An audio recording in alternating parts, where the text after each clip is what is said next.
Alors, ce travail des archives, quand on est historien, évidemment, notre matière première, c'est les archives, et on fréquente ces lieux. Et dès le départ, alors peut-être parce qu'on le verra un peu plus loin, de mon village, je voyais l'usine, l'ancienne usine à tanin de Barquette. Je cherche des raisons qui m'ont tout de suite orienté vers ce besoin, en plus des archives, d'aller sur le terrain, d'être en contact avec les sites, la matière. Pierre y était, puisqu'on avait l'occasion aussi, j'ai croisé avec grand plaisir M. Giovanangi tout à l'heure, avec qui j'avais eu l'occasion de participer modestement comme stagiaire sur le site de Lordol. Et dès le départ, dès la maîtrise, ce besoin à travers le sujet que j'avais retenu, qui était un travail sur une ancienne usine métallurgique importante, celle de Torgue, au nord de Bastia, sur le bord du petit ruisseau qui délimite la commune de Bastia avec celle de Pietrabugno au nord, où il restait pas mal de traces d'engager donc cette démarche, je dirais, des archives, finalement, pas au patrimoine, parce que je ne le nommais pas précisément comme cela à l'époque. Il s'agissait véritablement beaucoup plus de rechercher les traces matérielles.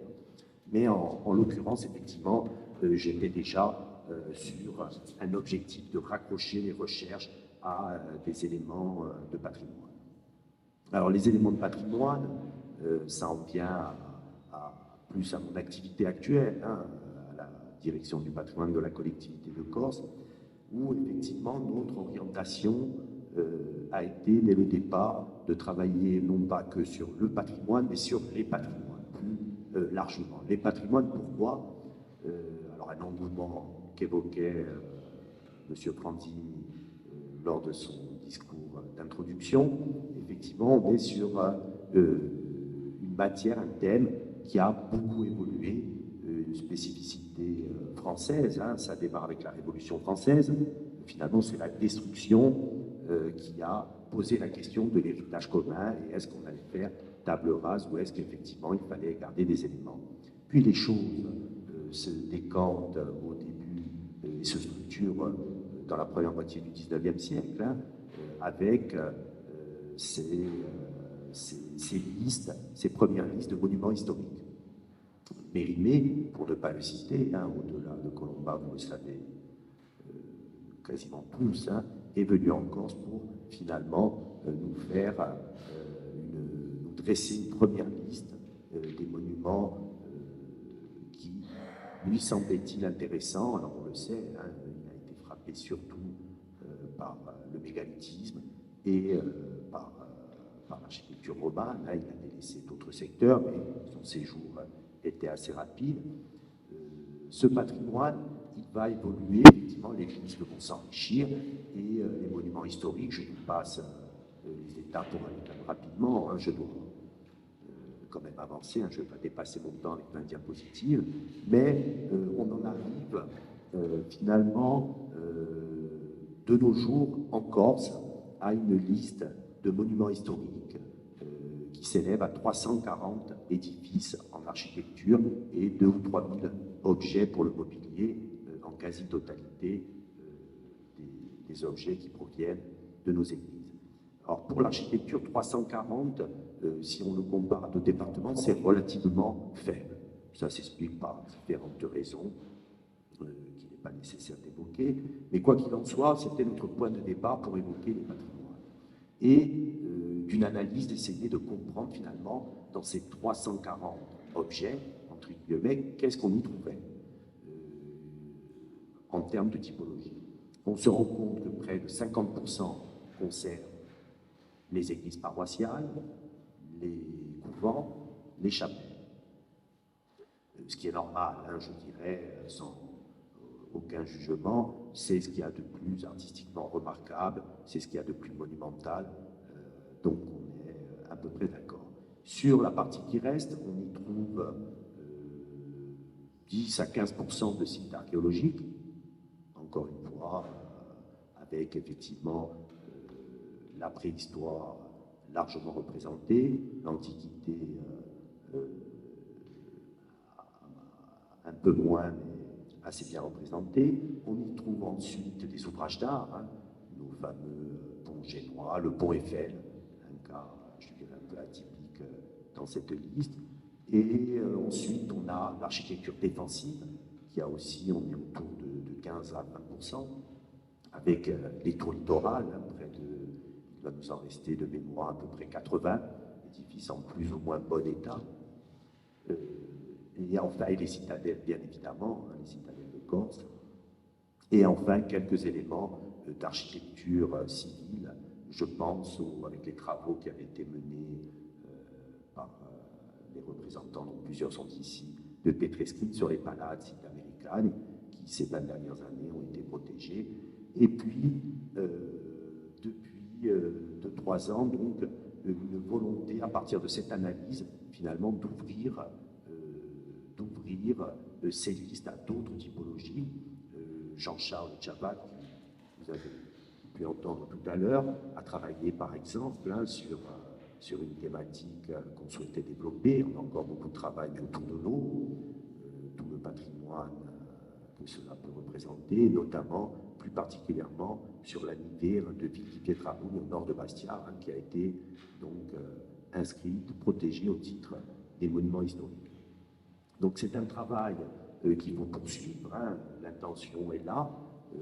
La collectivité de Corse partage la compétence sur l'inscription des dossiers monuments historiques avec les services de l'État. Une réunion à 2 par an qui permet donc d'avancer et on espère pouvoir enrichir cette liste d'autres éléments. Parallèlement à ça, il nous semble intéressant aussi sur pas mal, je vais y venir, hein, je vais venir au sud de Canel, ne vous en inquiétez pas. Parallèlement aux monuments historiques, il y a beaucoup d'éléments, et on a commencé à en parler ce matin, sur la production, sur les dominantes agricoles, hein, et c'est là où je vais rebondir sur le châtaignier. On a évoqué l'huile d'olive, le vignoble, hein, qui prend aujourd'hui de l'importance, tout ce qui est production céréalière, malheureusement, trouve moins de place dans la période contemporaine. Il y a les questions comme le cédrat aussi, et le châtaignier, sur lequel nous pencherons plus particulièrement aujourd'hui.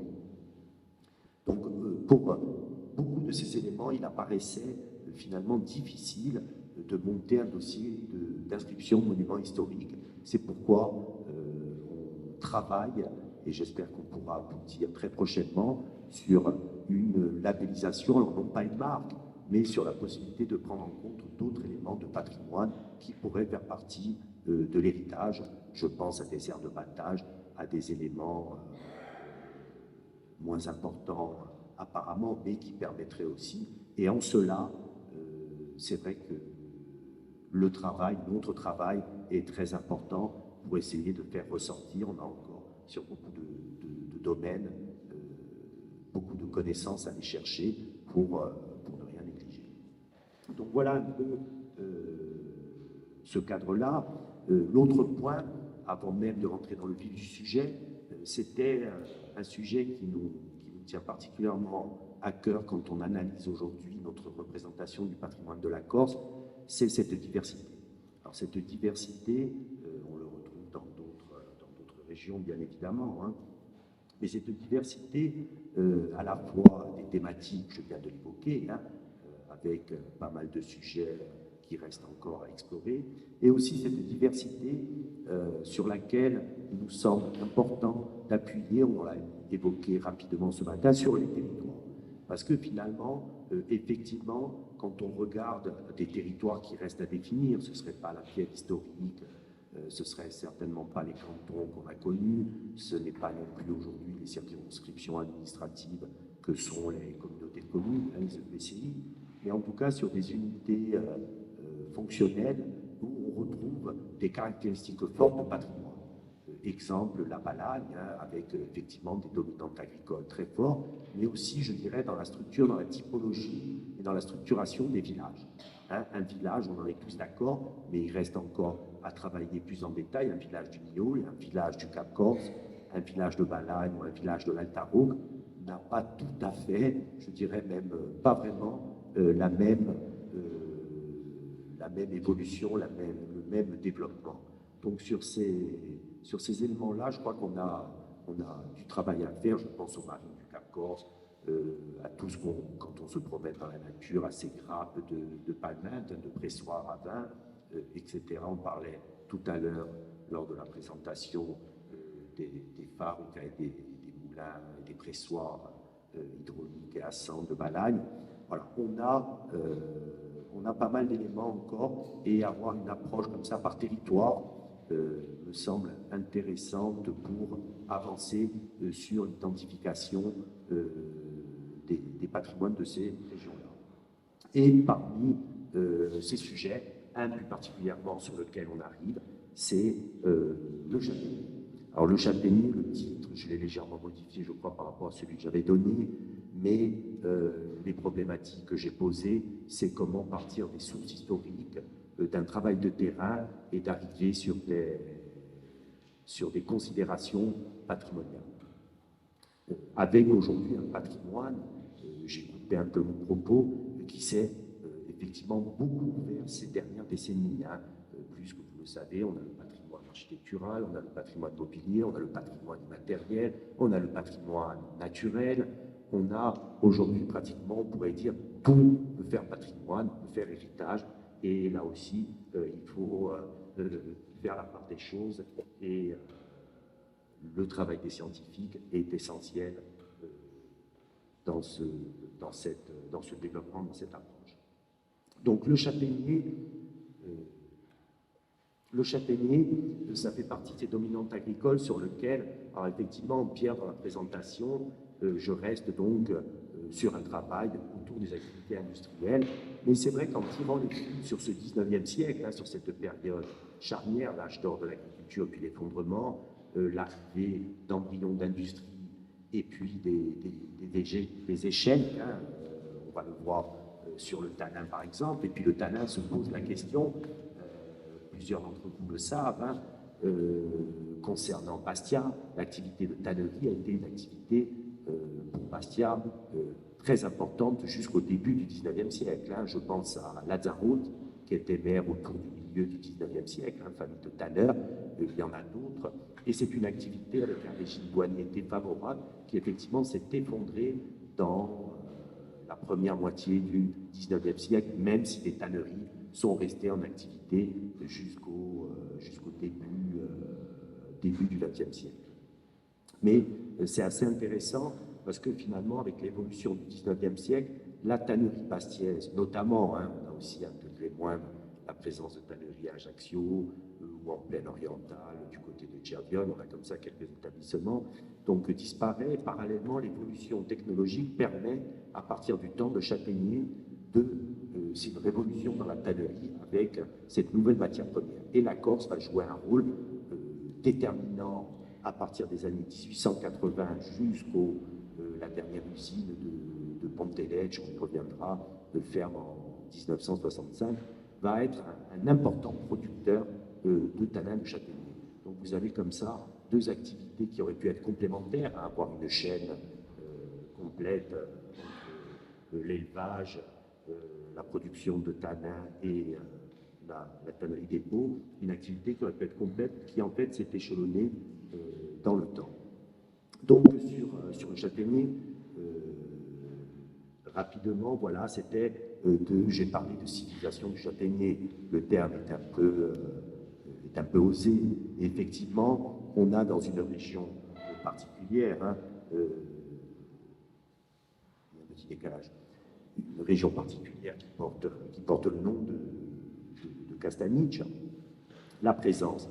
Sur la cartographie, je remercie Madame Laclos, avec qui on avait travaillé sur la classe ethno-historique de la Corse, sous la direction de Georges Ravi-Jordan, à qui je récupère les cartes qu'on avait fabriquées. Moi, j'avais simplement fourni les données, et elle avait réalisé donc ce travail de mise en place. Donc, le châtaignier, je pense notamment à cette description de la Corse de Monseigneur Giustiniani, qui signale donc dès le début du XVIe siècle l'importance, notamment dans la Castaniche, de la présence de la culture du châtaignier. Et quand on prend le plan terrier, où là on a des domaines, au-delà de la citation, on a des chiffrages plus précis, on obtient donc cette carte qui est assez parlante, hein, qui est assez parlante, puisqu'on a des communes, on le voit, hein, avec près de 70% du terroir qui est couvert, voire plus, hein, qui est couvert en châtaignier, c'est-à-dire que l'arbre détermine, détermine donc toute la vie de la communauté. Alors sans rentrer dans le détail, par contre, inversement, vous voyez des zones blanches très largement où le châtaignier est pratiquement pas connu. Alors je me disais, oui, cette présence notamment en Castaniche détermine donc l'organisation du terroir, évidemment, hein, couvert en châtaignier, détermine également l'organisation de l'habitat. Finalement, la maison ferme de Castaniche s'organise sur la hauteur et on voit une architecture particulière avec la raille, hein, cette nécessité pour sécher les châtaignes, donc de faire un plancher à terroir, hein, le fougon, hein, un élément aussi assez caractéristique. D'ailleurs, à ce propos aussi, encore une fois, il y a des chronologies importantes. On voit aujourd'hui la foire de la châtaigne, nous le savons tous, elle est à Bocognal. C'est une réalité de production avec la Renaissance depuis les années 80.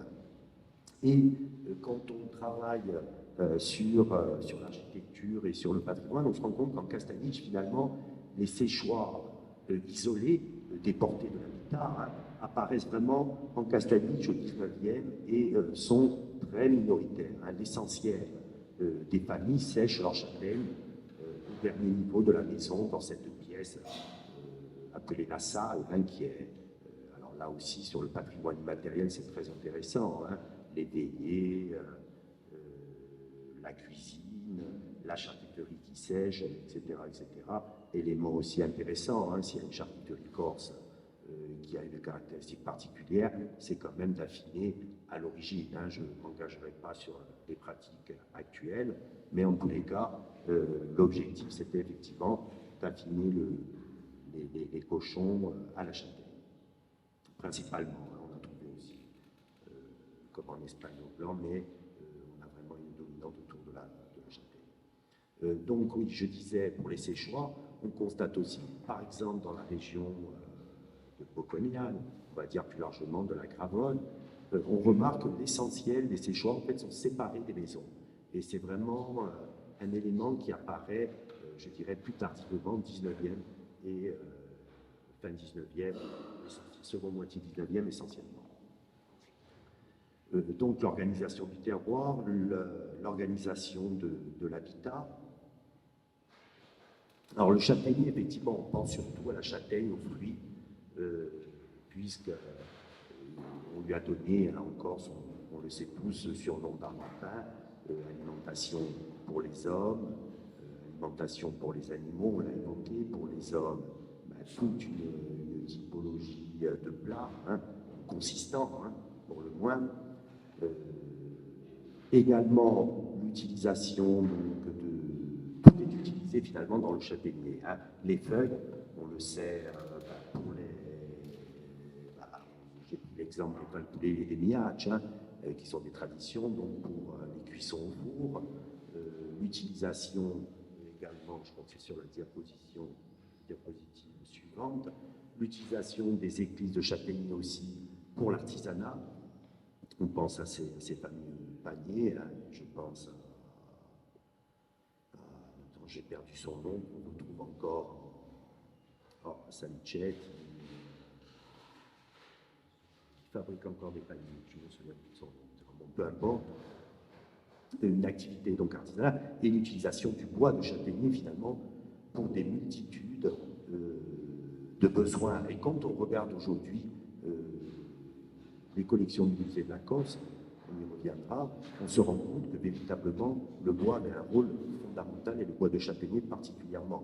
Je prends quelques exemples, les charpentes, des portails, on a déjà vu ce matin la diapositive sur le lamin que je présenterai un peu plus tard, des éléments aussi autour du fougon, du banc, et un artisanat donc très actif qu'on voit, je suis passé un peu vite, qu'on voit sur cette carte avec un recensement rapide, mais en tout cas qui donne bien une idée avec la concentration sur cette grande castaniche, donc sur la frange nord-est de la Corse. Alors, en mobilier, je disais, dans les réserves du musée de la Corse, finalement, quand on regarde les collections conservées, hein, essentiellement donc près de plus de 3000 pièces rassemblées par le père Louis Toisan, on voit donc l'essentiel des éléments de mobilier simples, hein, si on le compare, on avait fait un travail avec la Sardaigne, où on est beaucoup plus avec cette influence espagnole sur des décors beaucoup plus importants, mais donc un artisanat très important et qui est vraiment localisé, je pense au Chésier, à Verdès, Noca, on a comme ça vraiment des pôles très forts, et on en arrive aussi jusqu'à, on va dire, ces objets presque touristiques, hein, des années 30, 50, ces différents objets dorés, hein, où on a décliné pas mal de petits éléments, des couverts, des assiettes, etc., avec des décors qu'on trouvait jusqu'aux années 70-80 et qui ont petit à petit disparu.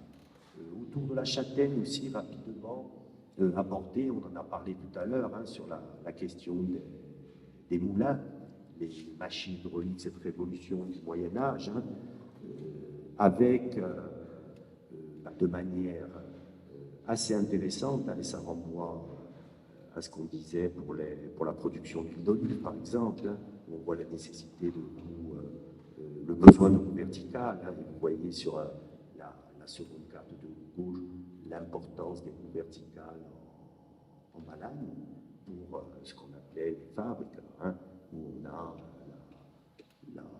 la presse des olives, et puis après tout le développement avec la production d'huile de recens pour les savonneries marseillaises, etc. Et une présence très forte donc, de ces moulins à eau horizontale sur la Grande Castanie, donc sur cette zone, toujours cette frange nord-est, avec effectivement, encore une fois, des moulins qui ont un fonctionnement saisonnier, un équipement rudimentaire, hein, une roue horizontale, un axe, les meubles posés dessus, et donc un entretien très rapide. Je pensais tout à l'heure dans la discussion à ce menuisier balanal, Michel-Édouard doit peut-être avoir le nom, Leca, je ne sais plus son nom, du début du 19e siècle.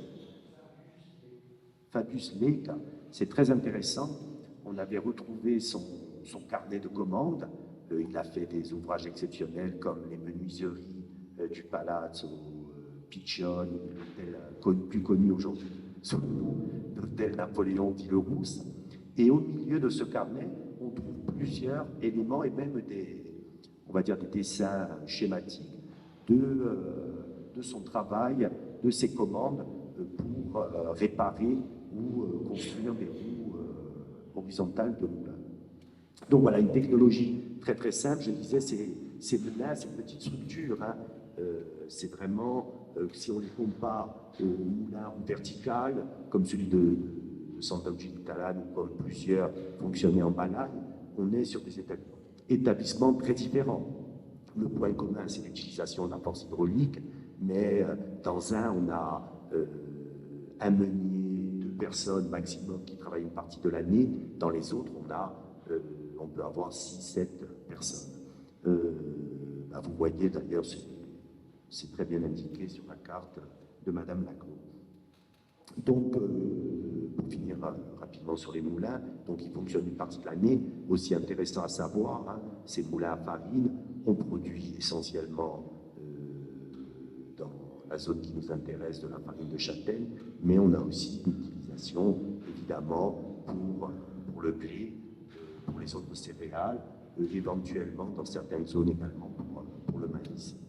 Mais la châtaigne et le blé restent évidemment les principales productions. Voilà quelques exemples de moulins qui fonctionne encore. On se posait justement la question ce matin des meuniers. C'est intéressant parce que le moulin de Cagnan, qui se trouve sur la photo en bas à gauche, qui est aujourd'hui toujours en fonctionnement, et il est assez, si vous avez l'occasion de le visiter, il est assez remarquable, parce qu'il a un système d'engrenage qui lui permet au premier, dans les combles, de faire fonctionner une roue verticale pour presser les olives, et dans la partie basse, il est équipé de 2 roues horizontales pour la production de farine. Et il est géré et entretenu depuis 2, peut-être même 3 générations par Scartabile, dont le grand-père est originaire d'Italie. Le moulin appartient à Biage, parce qu'on se posait ce matin, c'est un exemple, c'est une famille importante donc, de la commune de Cagnan, et les Scartabile faisaient fonctionner le moulin, le font encore fonctionner aujourd'hui. En tout cas, il y a quelques années, j'y étais passé, je ne sais pas s'il refait encore toujours les saisons, mais voilà, c'est un des rares exemples de moulin entretenu avec quelques légères modifications sur la roue horizontale, mais en tout cas, un très très bel exemple. Vous avez au milieu les vues, voilà, de la partie, vous voyez tout le système là qui a, avec le 19 et 20e siècle, c'est un peu complexifié entre guillemets pour permettre des systèmes de débrayage et de couplage des nœuds. Donc en bas, vous voyez des exemples sur la partie en haut à gauche. C'est un moulin qui est en fonctionnement. Il avait été refait par Pierre Orlanducci à Vescovato, où il se trouve un bel édifice. Malheureusement, il ne trouve plus à fonctionner, mais il est équipé d'un double système, 2 roues et 2 meules. C'est la dernière photo en bas à droite. Et on avait retrouvé d'ailleurs à proximité, c'est intéressant aussi, la roue que vous voyez taillée dans la pierre qui a été cassée, abandonnée dans le lit de la rivière à quelques dizaines de mètres du moulin, parce que c'est vrai qu'aussi ça, on se pose pas mal de questions, notamment pour les meules de moulin à huile, qui sont quand même assez imposantes, et à la fois pour la tailler et la transporter, c'est pas très très simple. Sur les quelques moulins que nous avons pu visiter, on se rend compte que l'essentiel, à partir de la seconde moitié du 19e siècle, on retrouve des meules en fait importées, comme on l'évoquait ce matin pour les presses Koch-Aix, des frères Koch à Aix, qu'on retrouve en Corse par dizaines et par centaines. On retrouve des meules à farine de la Ferté-sous-Jouarre, de la région parisienne, où il y avait donc une possibilité, parce qu'effectivement, les moulins à farine ont un problème d'usure beaucoup plus important que les pressoirs à huile. Donc, cette activité de la châtaigne, que ce soit l'artisanat, la fabrication des menuisiers, que ce soit la vannerie à une moindre échelle, que ce soit l'alimentation des hommes et des cochons principalement, et toutes les déclinaisons, les utilisations dans la construction, dans le mobilier, etc., va s'effondrer effectivement entre la fin du 19e siècle et le début du 20e siècle. On avait réussi par les archives à avoir quelques chiffres sur l'exportation qui nous avaient semblé quand même intéressants, puisque finalement, on a très peu d'exportation jusqu'aux années 80, et puis effectivement, par le port de Bastia, une poussée très forte. Alors 40 tonnes, c'est pas monstrueux, mais enfin, ça donnait aussi, me semble-t-il, une idée sur cet effondrement de la société traditionnelle, à la fois avec les départs des villages vers le continent ou les colonies, et aussi ces changements d'habitudes alimentaires. Cette crise, je le disais tout à l'heure pour la tannerie, elle se retrouve aussi, presque je dirais, l'arrivée des usines de tanin va bénéficier de cette crise économique, puisqu'abandon de la châtaigneraie, on n'a plus d'utilisation, les usines vont commencer à négocier les coupes pour alimenter leurs usines. Alors les usines de tanin, vous voyez, je vous ai mis un petit schéma, donc on en connaît, pour en avoir encore les traces sur le terrain, Follet, Campropia, Fabricagé, qui est plus difficilement lisible, il faut un peu connaître, c'est installé sur un ancien moulin. Pontelec, elle est encore visible pour ceux qui passent souvent à Pontelec, c'est la dernière. Barquette, bien évidemment, on va y revenir, et Casamode, qu'on connaît moins puisqu'elle a été rasée. Alors, rapidement, la chronologie, on a des industriels de Longjumeau à partir, tout part de Lyon, de la soierie lyonnaise, on connaît une activité très importante, avec une invention de Gondolo qui permet d'accélérer donc le tannage des peaux avec des concentrés de thon. Avant, vous avez, comme à Bastia, les tanneries étaient installées à proximité des rivières. Je pense au Guadet ou à Bastia, la principale. Maintenant, elle est plus visible, mais on va dire la rivière qui passait, qui passait sous le palais de justice, qui traversait pour se jeter dans l'angle, pour ceux qui connaissent Bastia, du Vieux-Port, est équipée de plusieurs tanneries. Les gens sont pleins, hein. Jean Visson, je pense, Michel-Édouard pour en témoigner, se plaignaient des odeurs, hein, puisqu'on laissait tremper pendant des semaines, des peaux, on raclait et on les remettait donc dans des bains d'écorce de chêne ou de feuilles de laurier, avec cette concentration produite par le tannage châtaignier notamment, qui est très, très riche en temps, surtout s'il est très ancien, et c'est là où la châtaignerie corse va trouver un rôle important, un enjeu pour les industriels, puisqu'on avait des châtaigniers multicentenaires avec du temps estimé à 5, 6, 8%, ce qui était très important et très recherché. Donc on va avoir cette arrivée et ces constructions. Alors la première, je disais, industrielle de Longjumeau, avec les d'Angélis, une famille de notables bastiais qui vont installer la première unité. On ne parle pas encore d'une usine, c'est beaucoup plus un atelier, c'est fabrique à véhicule. Vous voyez sur la vallée du Fiumal, commune de Pruno, commune de Scata, pardon, juste au-dessus. Quelques années après, l'activité prend de l'importance et on va aller sur une seconde unité qui est Campopiane. Là, l'usine est encore visible, hein, usine importante, hein, comme on peut l'imaginer, donc avec ses ateliers, etc. Et les choses vont se développer et les industriels de Campopiane, avec des investissements essentiellement bastiens, vont installer, avec la mise en place du chemin de fer, hein, dans les années 1894-95, l'usine a folie, hein, les voies d'accès, le transport, on est autour de 1910. Parallèlement, vous allez avoir, principalement avec de l'investissement bastien, la construction de la première unité de Barquette. Et enfin, vous avez des industriels, les Liebenstein, allemands, qui vont installer l'usine de Casamode qui fonctionnera quelques années. Avec la guerre 14-18, elle va fermer ses portes, elle va être rasée par la suite.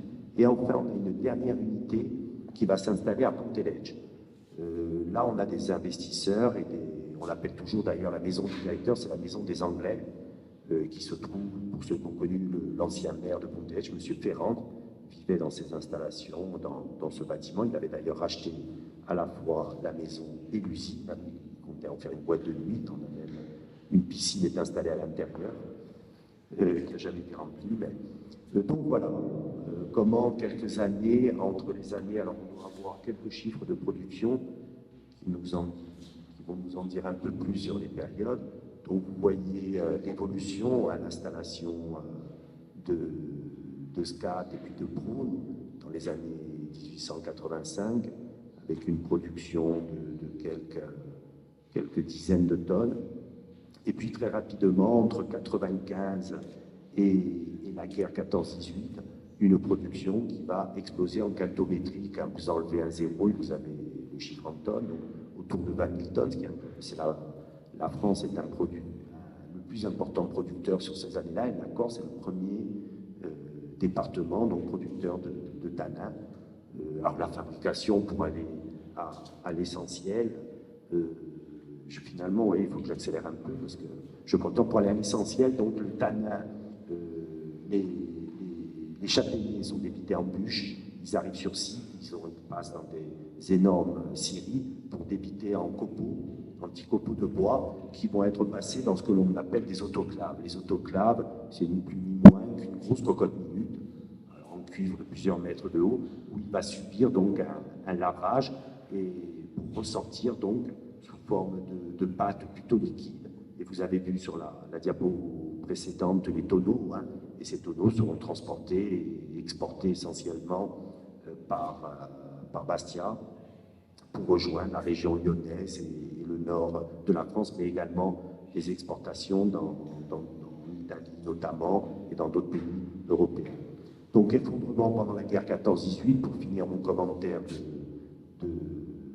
du graphique, une reprise d'activité, vous voyez les pics avec la mise en place de l'usine de Ponteledge, hein, vous voyez, elle se trouve sur la partie, les cartes postales à gauche, pour vous la montrer, vous imaginez, je vais quand même les présenter rapidement, donc Barquette, Prune, Follet et Ponteledge, où on reviendra rapidement sur l'architecture, hein, on passe sur une grande évolution dans la construction des bâtiments industriels.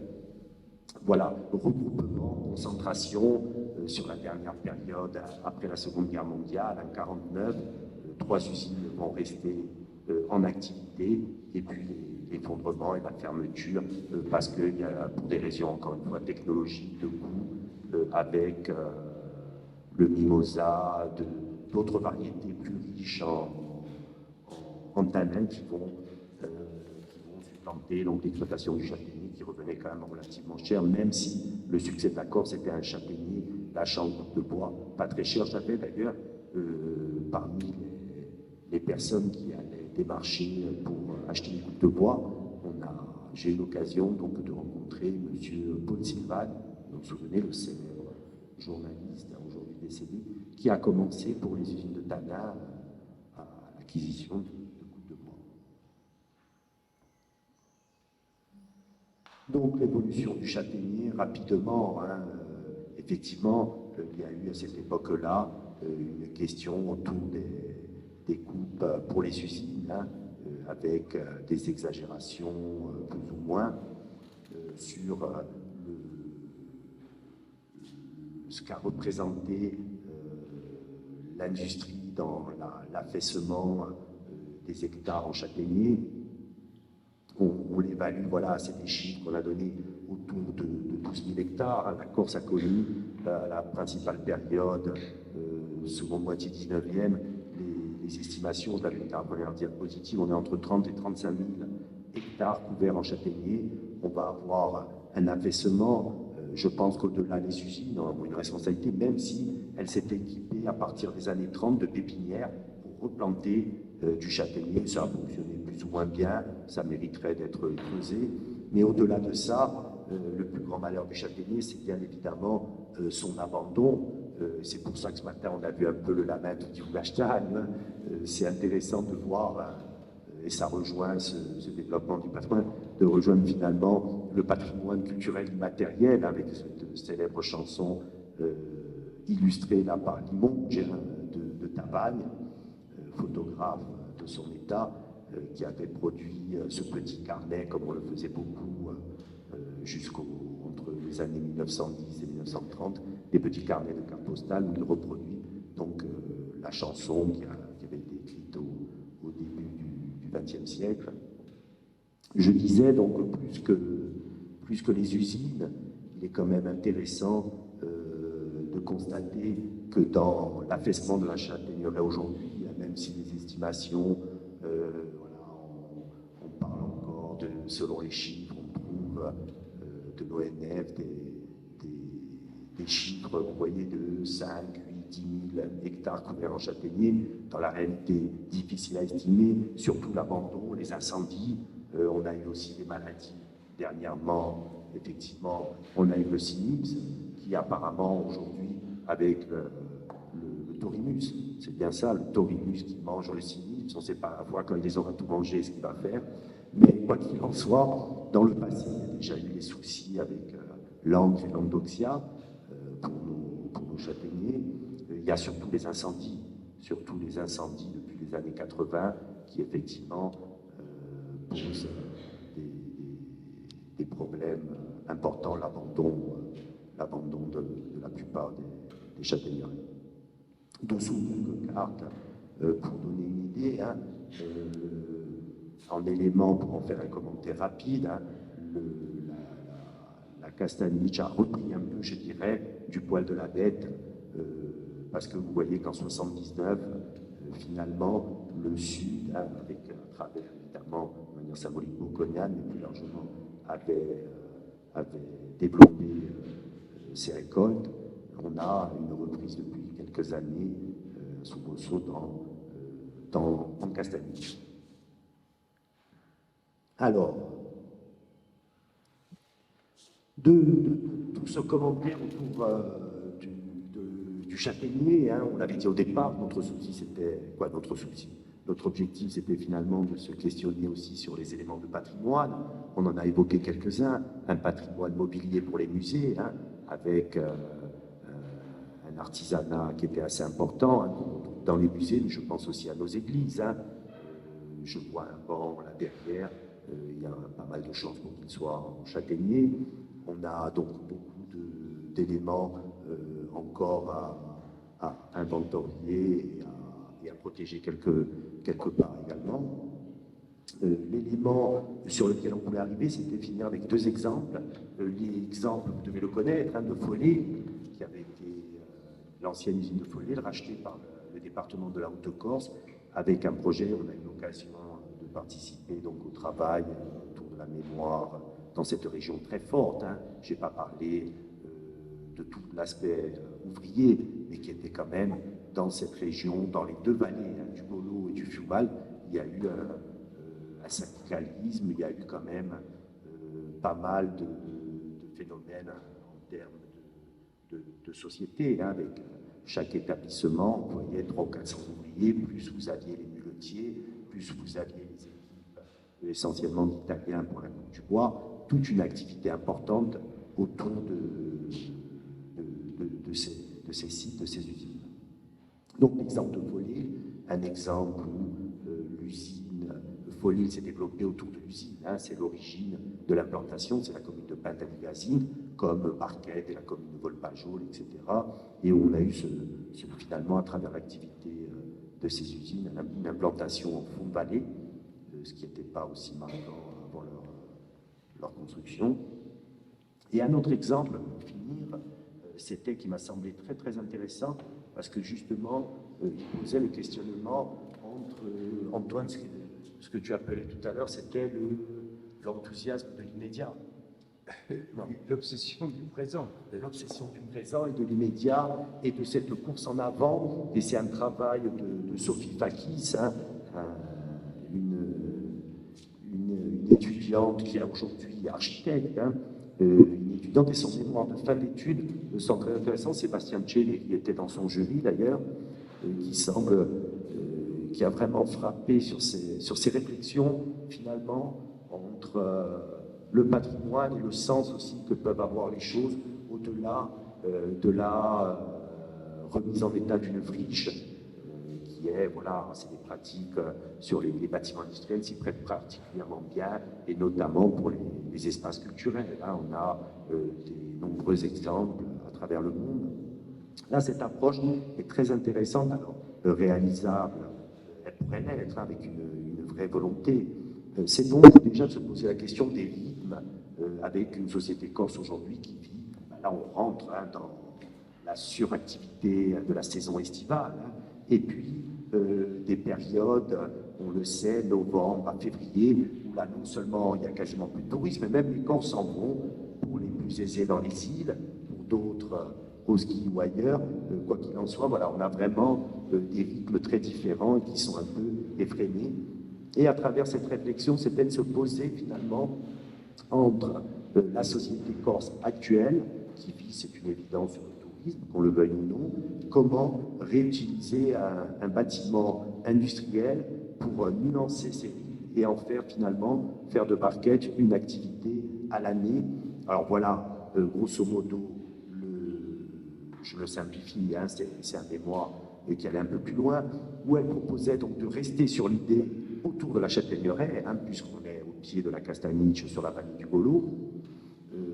Donc, le cœur du projet était autour d'une halle coopérative qui permette, mais bon, on sait que les coopératives en Corse, c'est jamais très très simple à faire fonctionner.